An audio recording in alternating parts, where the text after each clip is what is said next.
Damn, son, where'd you find this?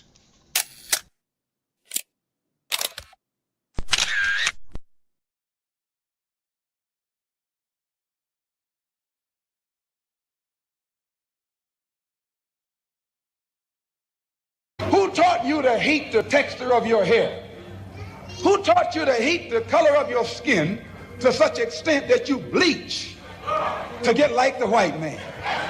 Who taught you to hate the shape of your nose and the shape of your lips? Who taught you to hate yourself from the top of your head to the soles of your feet?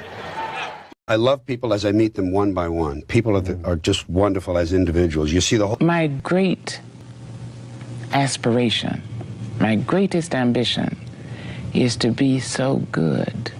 Now, in that way, I'm tiresome, as I suppose, to live with, because I want to be a fantastic human being. I am the greatest. We're not disputing that, Cassius, but how does Sonny Liston feel about it? He can't feel but one way, and let's take everything I say and like it. Because February the 25th, I'm going to take back my job. I'm the champ. He's no champ. He's a tramp. When you see men fall, don't laugh. Learn. Learn. Because you're on your way up. And the things that tempt people to fall, you and I are not free from that temptation.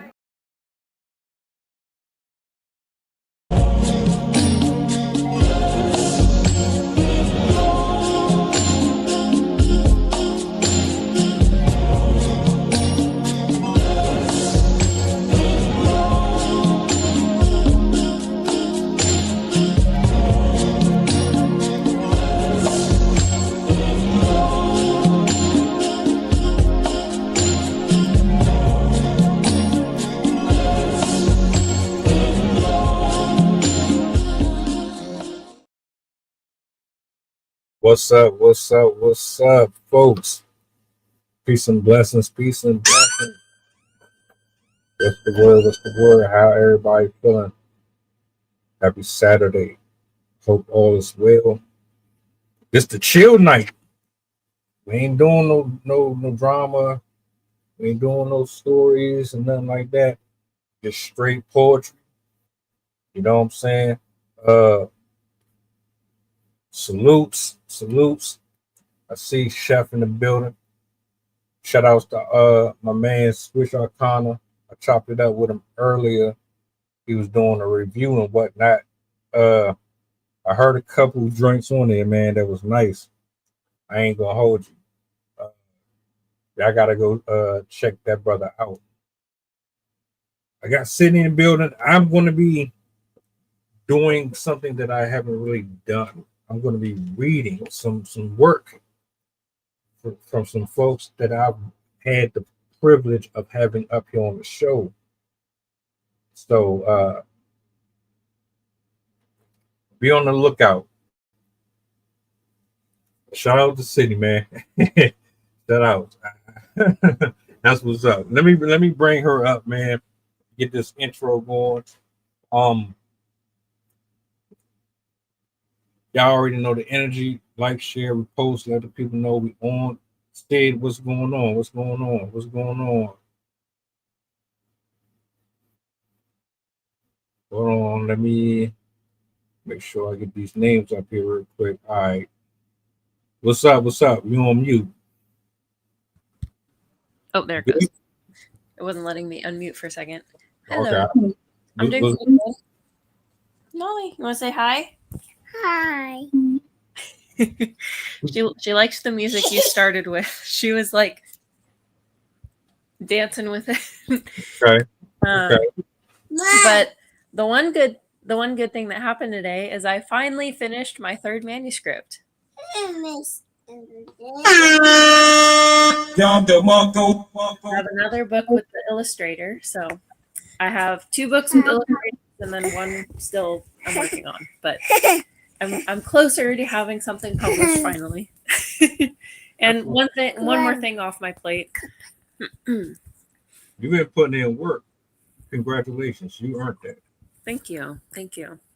It ended up being a lot longer than I expected because I was like, I'm hoping to get it to about 40 pages. And then I got up to 55 and I was like, oh, I still have other poems I could have, but that's a bit too many now. So I have a good amount, which I'm pretty happy about. That's what's up. That's what's up, man. Hey, I'm glad you're here. I'm proud of all of the energy and all of the effort that you've been able to invest in that. I know you got a lot on your plate just outside of, parenting and stuff like that. So like salutes to you. Thank you. Thank you. Thank you. Hey, so this is what we're gonna do. I got a couple of authors that I'm gonna be reading from. Sitting, you already know you clipped up, so we can start off with you, or I can start off with one of the many pieces that I have here. Doesn't really make a difference to me.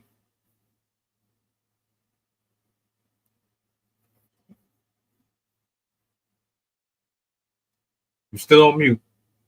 I tell you what, I'll start it off. No matter way, sorry. I got you. I'll start it off. All right. Let's see where I want to go with this. Do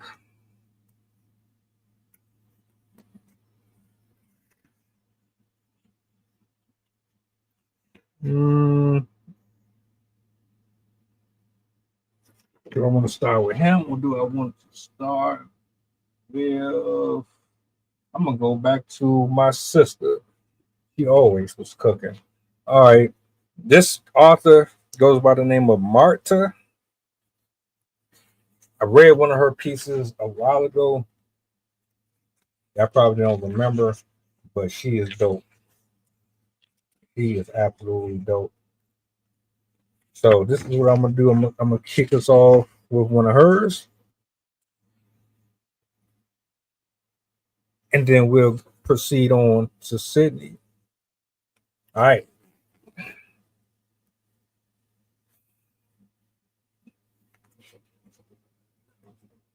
I split my lip the first time he made me smile. Broke skin and promises of celibacy. Paying the price of love with blood and flesh. He kissed my unholy places. He licked away iron and copper. Freed me from one cage and used his hands to carry me into another.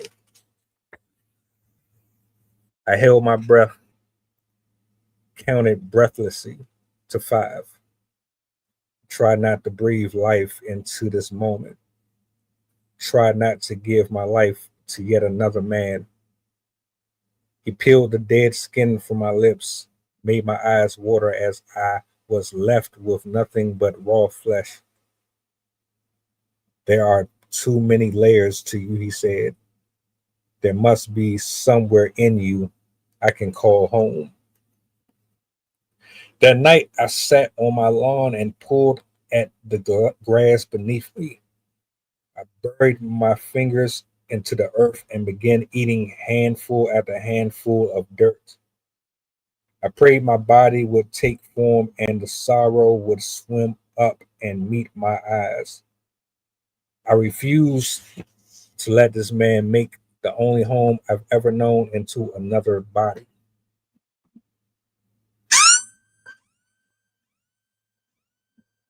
He do that sound effect. That was good. She's fire, man. I love the way that she is like just descriptive. She takes you to such an intimate place.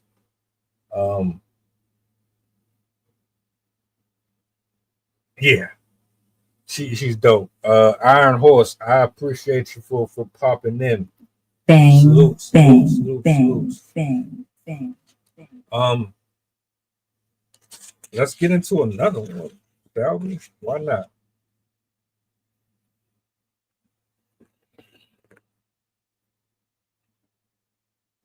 I carry soil from my company.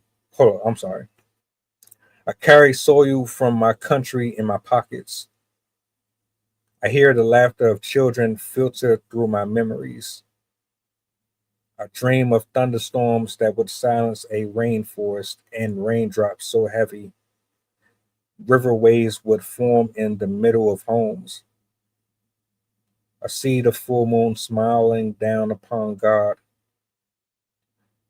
embracing our darkness. I count my uncles as legion, feel their strong hands carry me, never allowing my feet to kiss the ground. I bounce to the sounds of my grandmother singing hymns. Inkigongo reverberates from the trees. Her brightly colored mupata wrapping me tightly against her back. I lose myself to the rhythm of her heartbeat, becoming one with mine, never knowing where she begin and where I will end. I take bits of soil into my mouth each day, hoping one day it will be enough to carry home.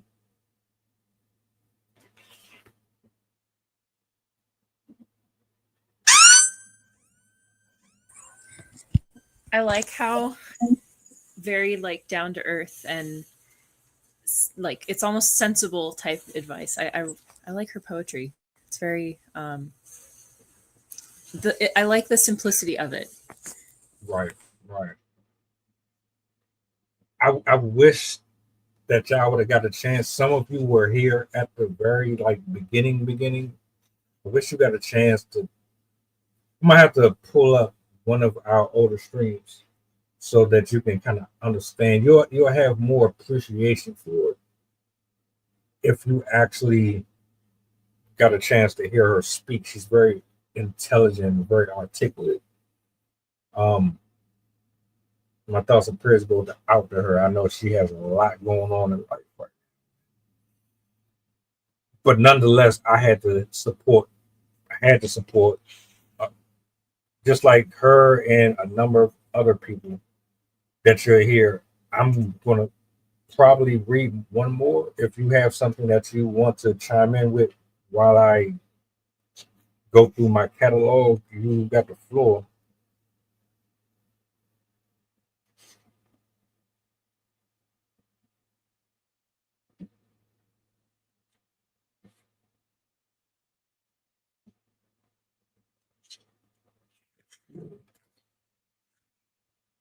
All right, hold on.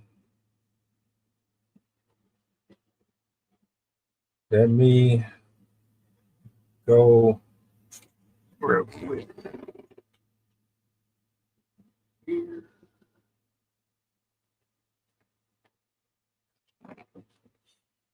So I read you two from her. I will read you one from another young lady that's been with me before pretty much everybody. Before Jason, before Blue Flames, the Poet, like Amanda DeHaven. She's been here before the podcast stuff. She was the very first poetry book that I ever got. So I'll read hers and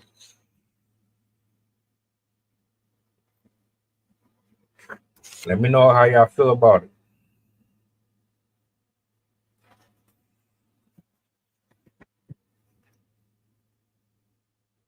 It was a warm summer day like others in her short past. Lanny sat under the tree until someone would call her in either for lunch or a bath, depending on the time of day. She loved sitting under the tree as the wind flowed through her long blonde hair. There was just something special about this tree. Something she wouldn't learn until much, much later in life. Right now, she was a 3-year-old, free spirited young lady, one that loved and was loved very deeply. Maybe it was her big, round green eyes, or maybe it was the deep dimples on each side of her face. Whatever it was, many yearned to be around and with her. This is something that wouldn't change much in her life. At times, it will bring much happiness to her, and other times, it will bring great, dark, deep depressions. Lanny's birth name is Faith Lane. She would end up having many nicknames throughout her life, but for right now, in this youngest moment, she is Lanny. Her grandfather was a man that spoke much about God unless it was to question him. Her grandmother was a lady of God, and others that Lanny would eventually be around most of the time would speak of him but not know him like she does. Grandfather thought Lanny was a proper name for a girl that would be riding horses, like he ever really knew what he was talking about. So others and grandma would say, grandfather was the chef, the chief, retired from the U.S. Navy after 30 years and pretty much thought he was still running a ship here at the house until Lanny came into the world. She played him by his heartstrings, and he would never be the same. Grandfather seemed to hurt anyone that ever cared for him, pushed them away because he didn't know how to love. There's a time in Lanny's life where he is gone for almost 20 years. Lanny is not one to beg, push, or pray herself on anyone, so they just didn't spend time together for those 20 years. You will either love her for who and what she is, or you will walk away. This will be a lesson that Lanny learns many times over, and starting with the first male figure in her life, her grandfather. There will be many other boys and men that walk out of Lanny's life, but they always seem to come back into her life. Many reasons why, and they will be lessons for her. It will take her years to learn of people's true motives toward her.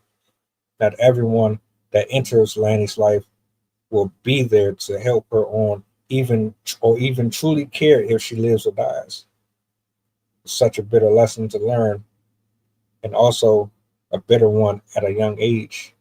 She is truly someone who puts other needs before her own.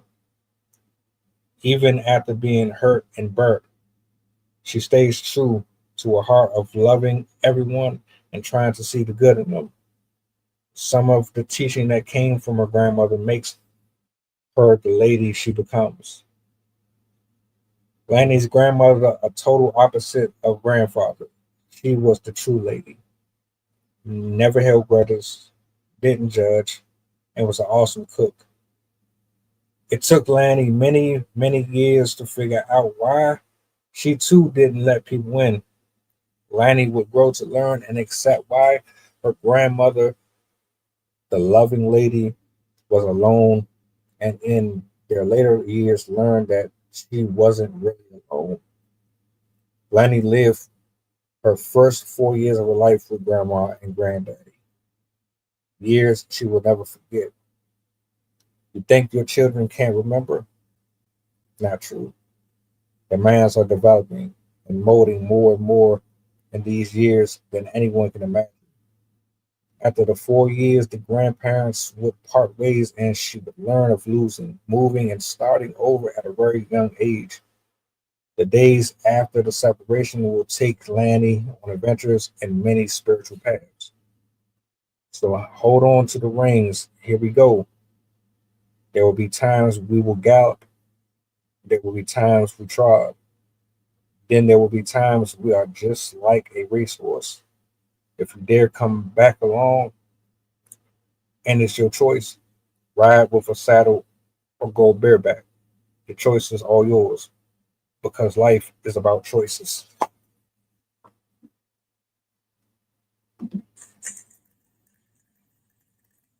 That one was cool. Interesting how it was almost like it sounded like almost like a conversational style, especially at the beginning. I didn't even realize when you started saying the poetry, but then I started hearing the words and I was like, oh, this is actually pretty cool. It's like a narrative type poem.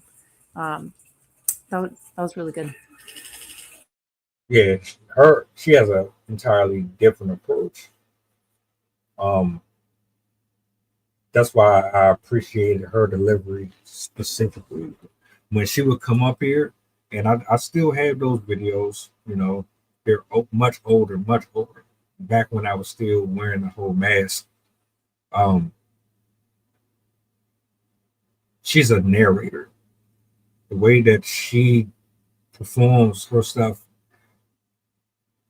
it's like you will be sitting in a rocking chair on a porch on a Sunday afternoon or something, and she's just kind of, it sounds like she's just talking about her life, but she's doing it in like her own poetic way. I love this book. She's dope. She's dope.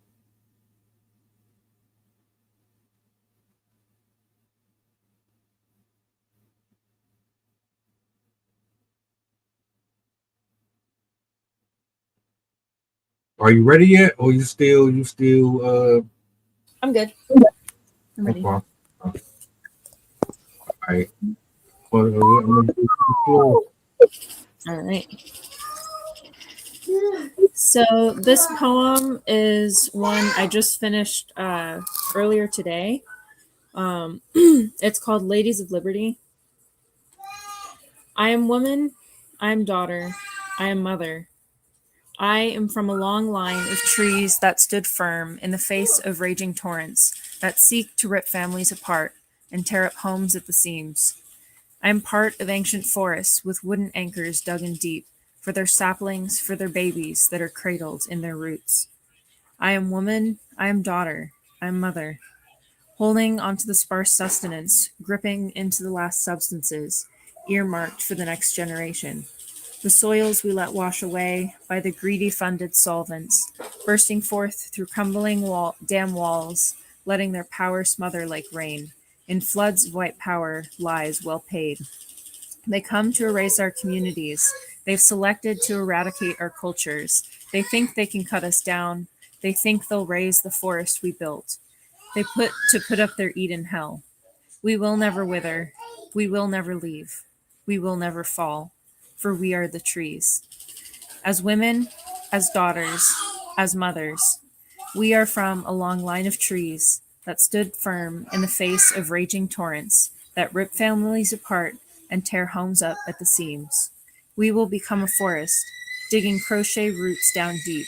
We will fight for freedom's keep, for our saplings, our babies who are cradled in the roots, because for them, there's nothing we won't do.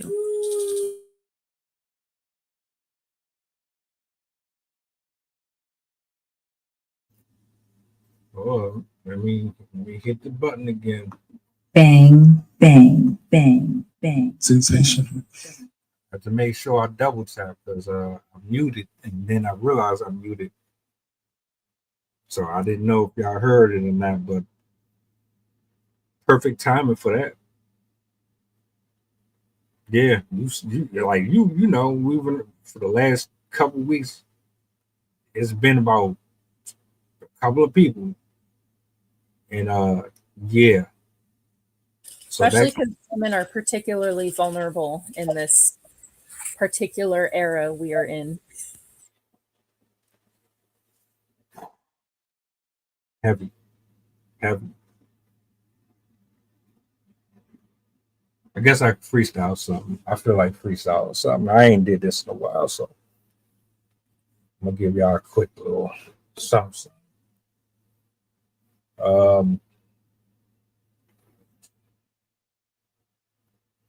Let me do a solo because I don't want you staring at me and I'm gonna mess my focus up. I'm gonna end up cheesing or being miscombobulated. Hold up. I gotta be in the zone for this. I got you covered though. Hold up. All right. I'll bring you back in a second. Shout outs. Shout outs. All right.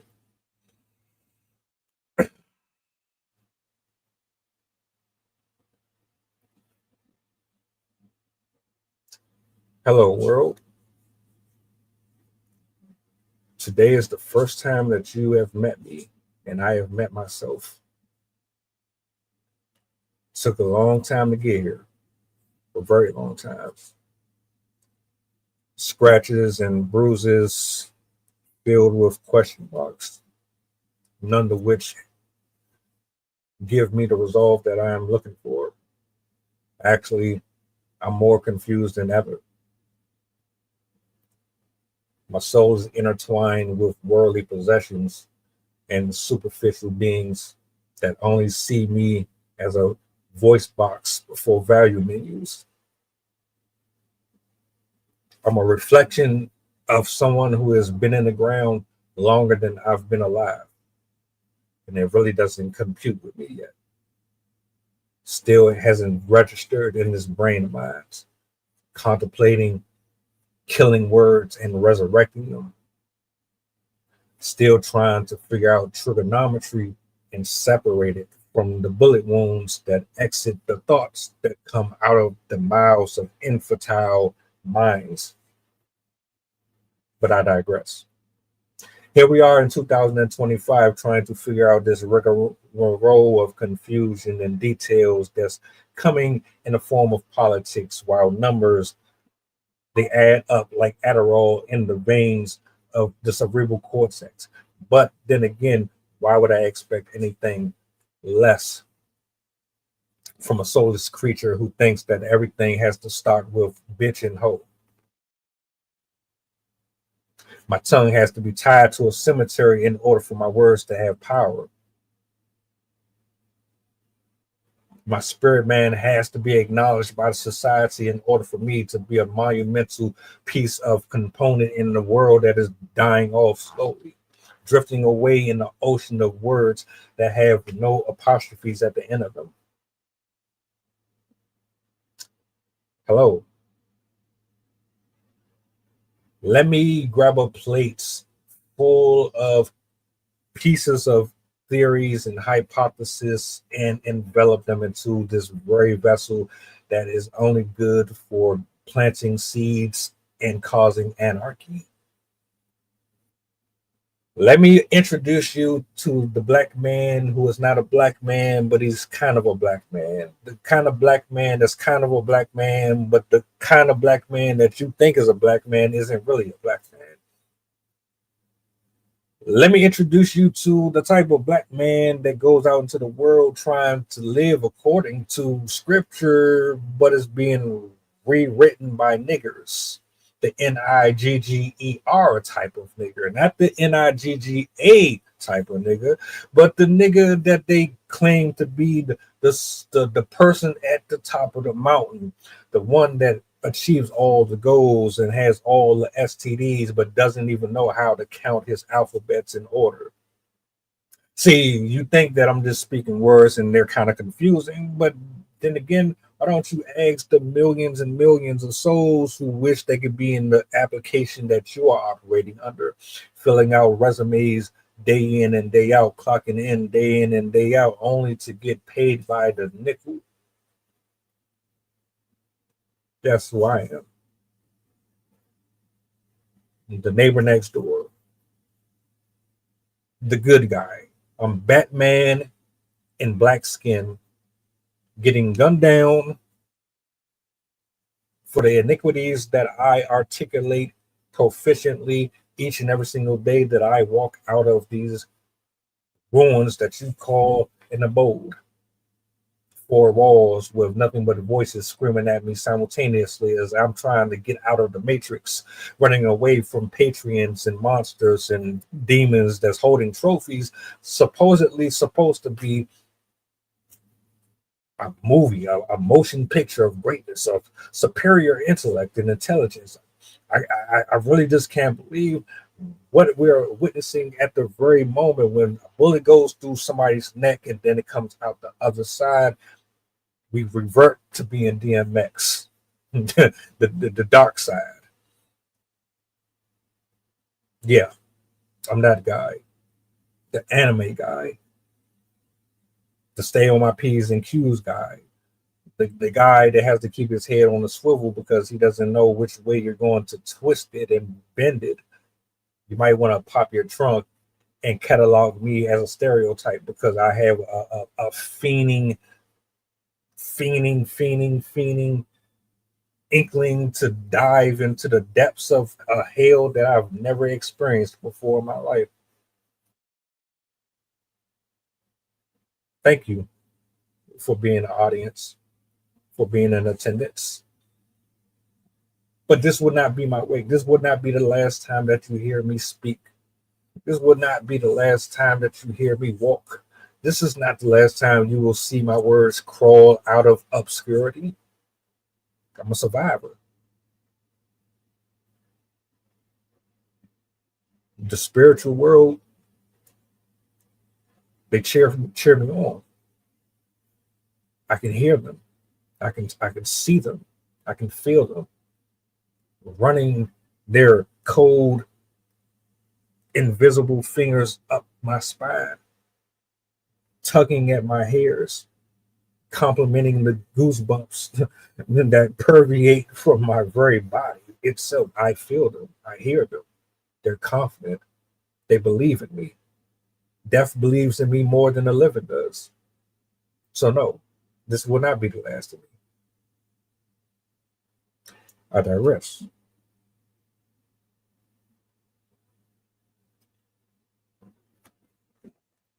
Namaste. That was a really good freestyle.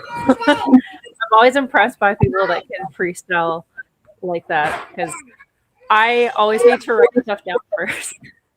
I have to think on paper. That was really cool.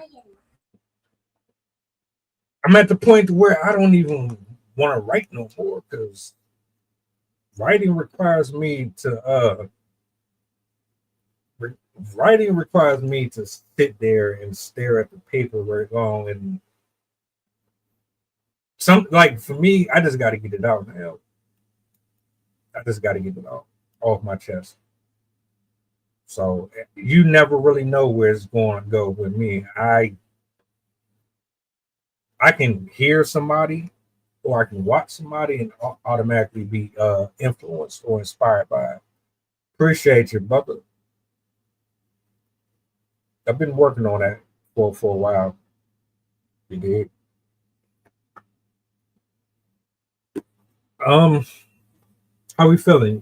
You good? We still in the motion of giving?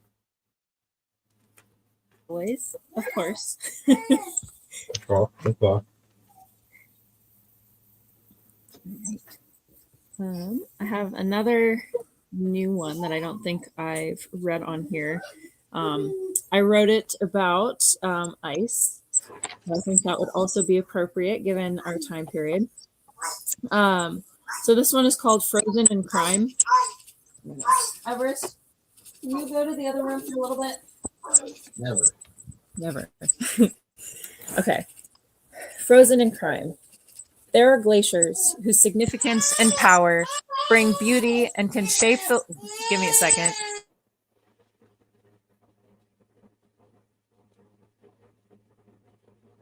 And we're back. Welcome. Hold on. A brief interview, mentors. I am going to step in and I shall take over where she left off. And when she comes back, we will continue on. All right. I'm going to take myself upstairs really quick. I'm sorry about that. Gotcha. She's like, wait, I'm not getting the attention right now? What is this? Okay. Understandable. All right. Frozen in Crime. There are glaciers whose significance and power bring beauty and can shape the land and those upon it in a way that can hardly be imagined. They refresh the land with tributaries, record our existence into stone, and have a gravity that can even change time. Then ice, cold, sharp, harsh, and dangerous. Blank faces like blizzards, bringing and obscuring, howling fury. Scattering across soul-snatching lakes, piling up, cracking, snapping, threatening. Any wrong move will bring an end no living creature should endure, rapidly chipping away at the stability, shifting the entire system from beneath. Glaciers can be looked upon with wonder and awe for generations. Yet, due to ice, we have no choice but to look upon this winter with fear. My eyes melt despite the bitter chill inside, skin and bones aching from the memories of what your exposure has done to my community. You have made us unsafe. You have invaded our space. You have lied in our face. Your paycheck is earned with a head count of hate. You have frozen us in a state of numbness, of disconnection, of hopelessness, of misdirection. It won't be until the blackened frostbite slowly thaws that we will finally relearn to heal. Talk your shiznit. Sensational. That's what's up. That's what's up. What was the inspiration behind that one? If you don't mind me asking. Broadly, it was just watching all these people being horribly mistreated. And I forgot exactly what made the connection. I think it was triggered by a prompt that I saw. But I was kind of playing with the idea of like, how can I kind of make this an allusion to like ICE as a thing versus just the acronym. And so it came natural that I would think of glaciers given my like climate change expertise. So it just kind of came from that. I forgot exactly what, if anything, specifically triggered this, but it was very much to express the fact that ICE is shifting society from underneath us. It's shifting how we view each other. It's shifting how we view authorities. It's shifting how we even view our own country. And hundreds of millions of people are not safe in this country anymore. They're terrified that they're going to be taken away from their families. They're terrified that somebody is just going to knock on their door and take them to a van and disappear them to a different country that they've never even been to. So I felt it was really important to address what's been happening in a way that kind of exemplifies the actual weight of what they're doing. Yeah. Gotcha. I'm about to jump into another one from another poetess. Let's keep the ball rolling. Shout outs to everybody that's in the building. She titled this one Forward.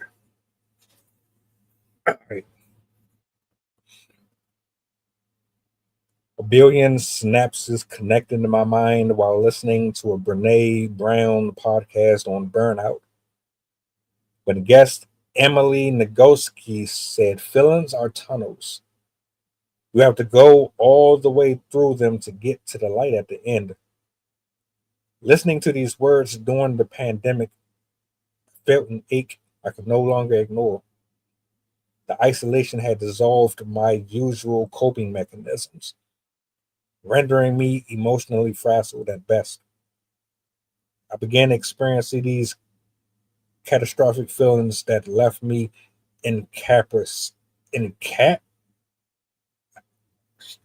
shit. This is a new word for me, folks. Sorry.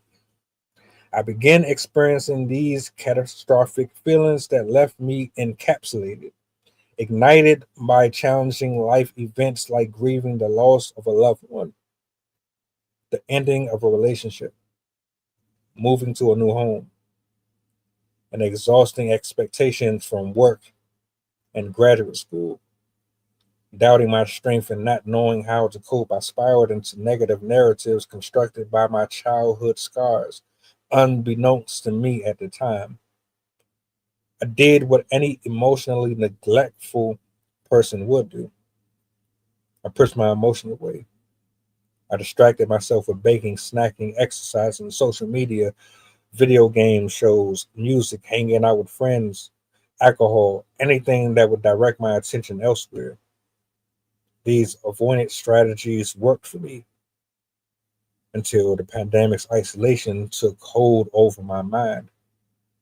Then these tactics frustratingly stopped working.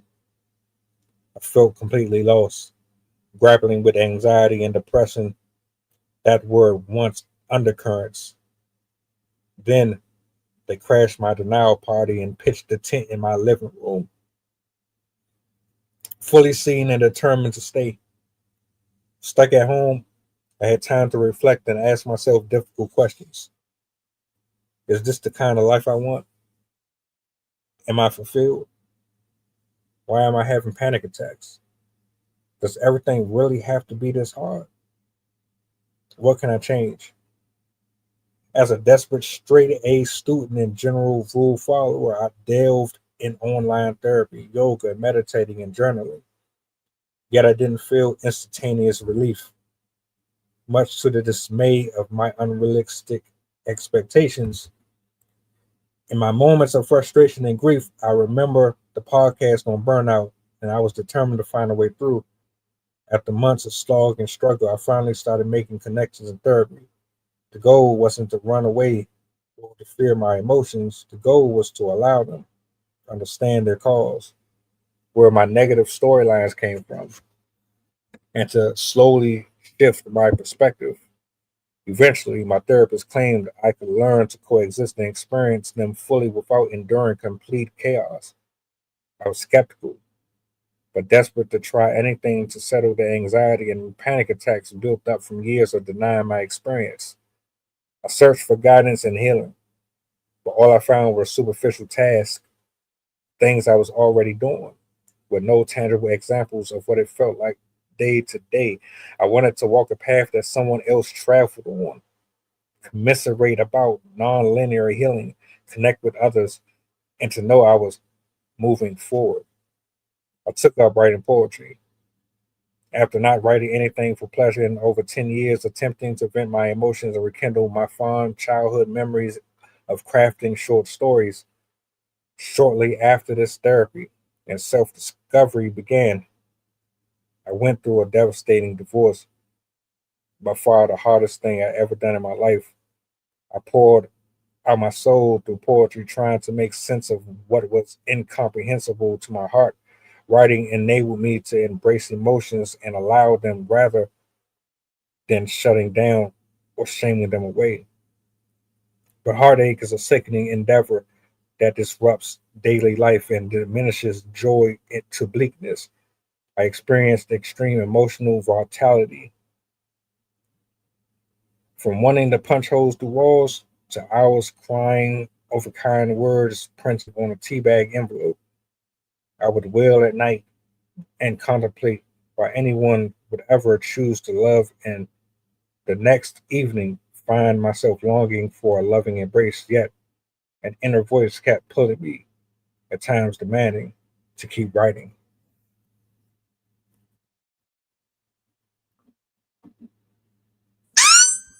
I love that one. I very much related to that one. There was a lot of times where I'm like, I could see myself writing similar things, and um, yeah, and even her personality really kind of felt similar to how I feel a lot. Um, I really enjoyed that one. I feel bad for her though, like everything she went through. I just want to like give her a hug if she was here. But that was so beautiful and vulnerable. I always appreciate that when people are able to be vulnerable in their work, because I think that really sets it apart. Everyone can, anyone can write a poem, but it takes a special kind of writer to be able to take your pain and take things that you wouldn't normally share with people and turn that into work for other people. So I really respect that she was able to put something together like that and then was able to share it with us. You will be surprised. There's been a lot of men and women that have come up here over the last 4 or 5 years. I can't even believe it's been that long.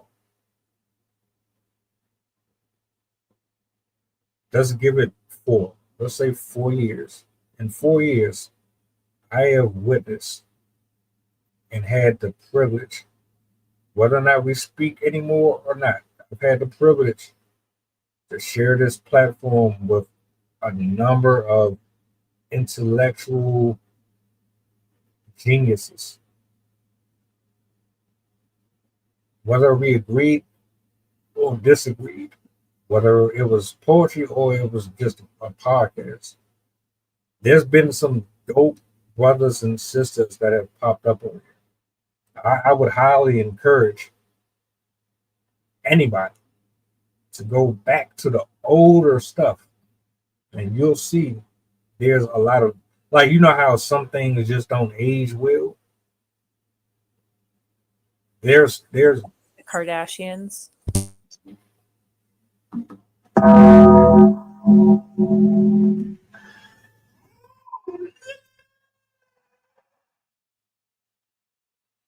yeah. Yeah, that, yeah. Um, I love that group. I love where I can sit back. I don't have to really say nothing, and then the other person can just talk, and they can recite or do what they do, and I can just be like,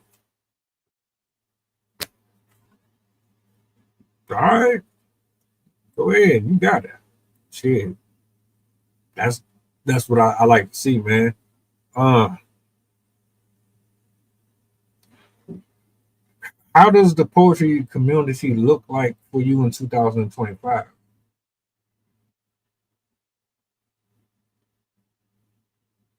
Is it Um, I see kind of both sides. I feel like, I mean, maybe wasn't reaching out as much when I was that age, but I originally started writing poetry when I was 12 ish, and early on it felt like it was hard to connect with people. Like, it didn't feel like there was as much of a community, but again, that could have just been my perspective. But today, I feel like there's a greater effort to bring writers together, especially because of the fact that in this country, in the world, really, with how everything's going with technology and everything like that, our artistic livelihoods are kind of dying. People are not able to express themselves anymore. We have been losing artists and writers and painters and all sorts of amazing people, and it's all to wasting time. Like in the past, if somebody had an instrument or was knitting or whatever, they could they basically have all the time in the world. They would go outside and do whatever work they had to do or whatever they had to do in the garden, collect their food, whatever, and then they'd be able to come back to their place, and then basically after they, for the rest of the day, they had nothing to do but just sit there. And so people were naturally drawn to doing their hobbies, drawing instruments, writing, whatnot. But now with technology, people don't have space to just exist and just process everything. And we're losing that. We're losing what boredom gives us. Boredom is the chance for these ideas to bubble up and come out. And we're kind of missing that. And so while it seems like we do have a lot more community with poets, it does feel like there's less, I don't know what to call it, less seriousness maybe. Like, I guess in my head, I'm on this site and it's for poets. They can share all their work. You can get feedback. You can enter contests, stuff like that. I noticed that a lot of poetry, at least recently, have been like sexual poetry and stuff like that. So I wish that we had a lot more writers like we had in the 50s, 60s, and before, that wrote for the purpose of like educating and breaking people open and realizing what was happening around them. We used to use writing and art to be like, look, do you see this now? Like, do you understand what's happening? How, what things are affecting you? And I feel like we've lost that because people are so eager now to just be famous. They don't care for what.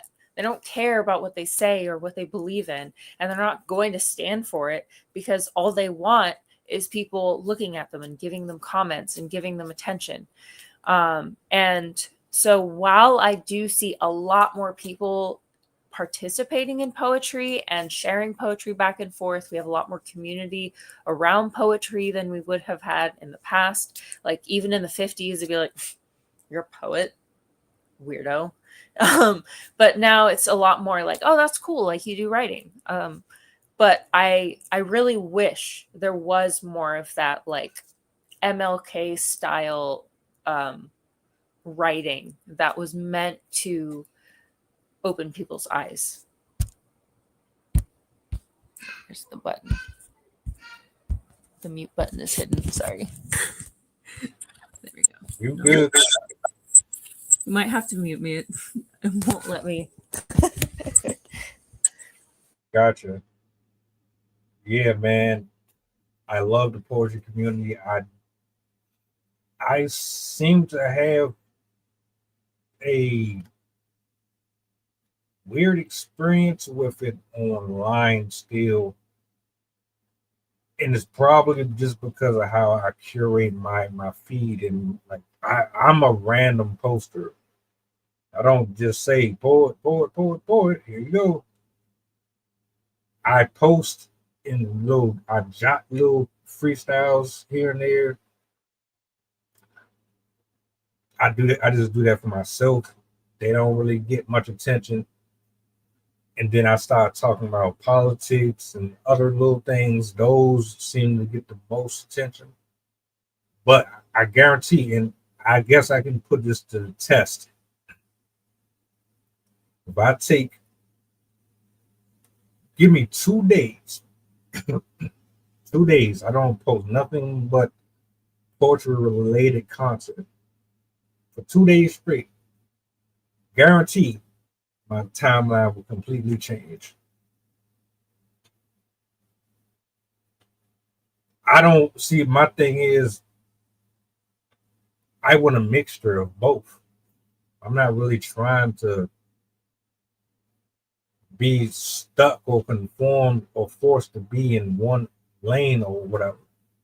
I want to be able to connect with multiple people. It definitely could be better.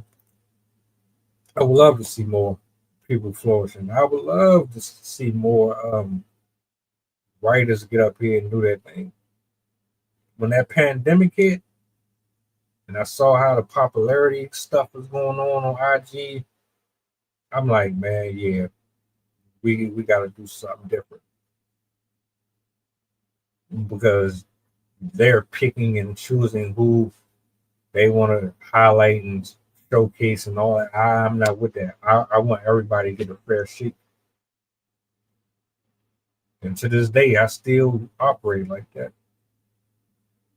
So the 3 I read from 3 different books, every one of them have been up here. Derek, I didn't get a chance to read. But Derek, he's dope too. Divine is dope.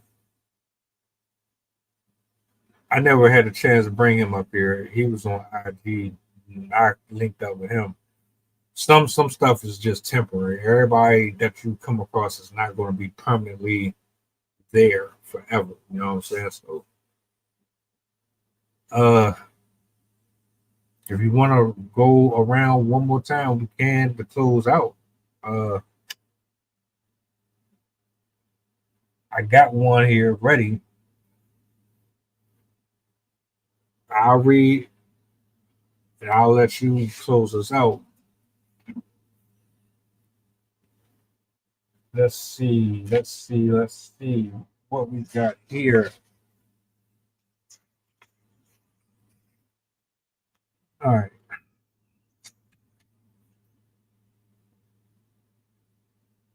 This is a pretty short one.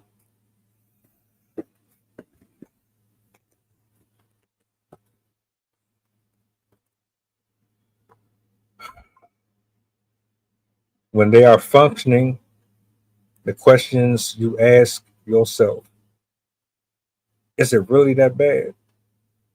Is it enough to question their actions? Ask them to change their behavior. How many is too many? Anyway, 3, 5, 10? Is it every day excessive? What if they go to work each day? What if they function well enough? What if they only vomit a few times? What if they only go to the hospital once? What if they only angry when influenced? What if they wake up the next day sober, cry into their hands and say, I love you, I will stop, forgive me? Is that enough to believe them? You make your demands, go to therapy.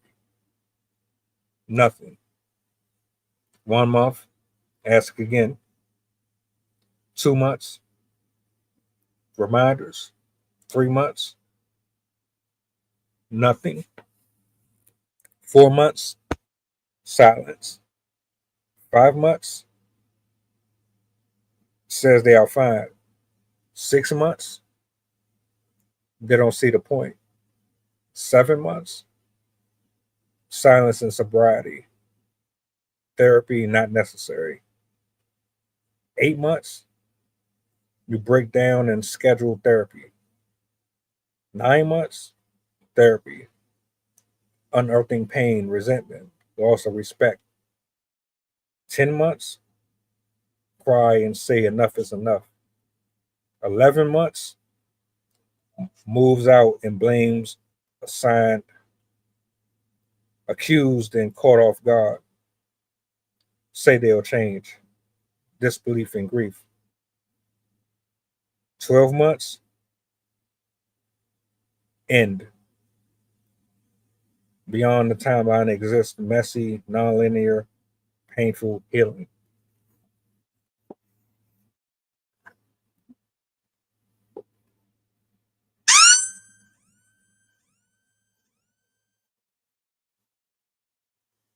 That reminds me of another poet in my class. She did a poem on Thursday that kind of made me think of that one. Yeah, she's dope. Shout out to her.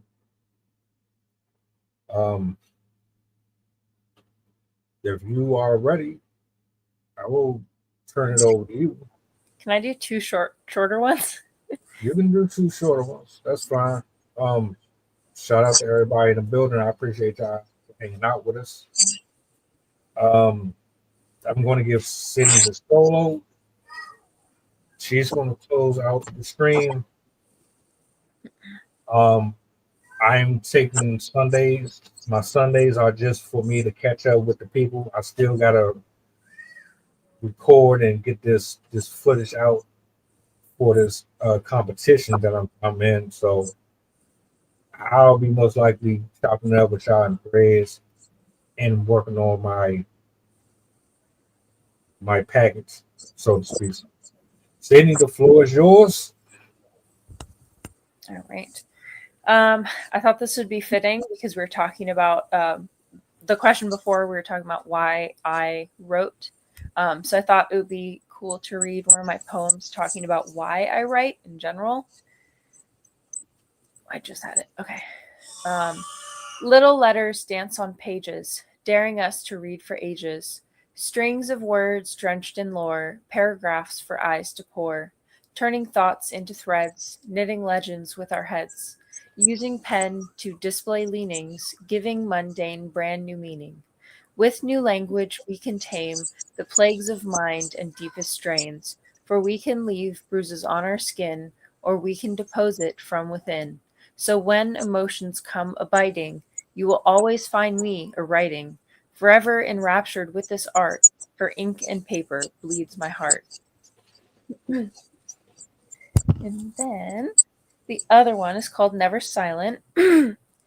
If you take my paper, I'll dye my thoughts into my robes. If you take my cloth, I'll carve my musings into stone. If you pull the earth from beneath my feet, I'll scar my story into my skin. So even when you choose in human deeds to steal the voice from within my chest, I will have already inscribed my very breath into my bones. And from afar I'll watch you try to steal the dignity for which I died, while my fossil stands stark and proud, dispelling all your lies.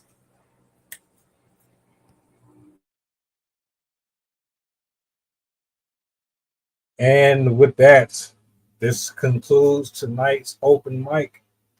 If y'all want to see us back up here next week, reach out to me. Let me know how you feel about the show.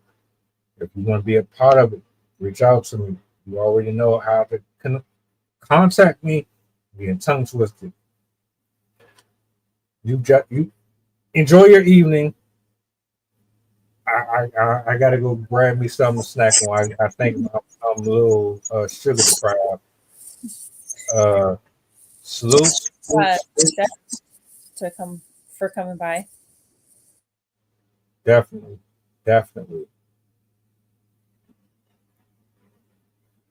You know you always welcome up here, sir. Mikase Sukas. I know you got stuff on your plate. You're working on things, but you already know how to find me. We ain't estranged or nothing like that. So whenever you're ready, brother.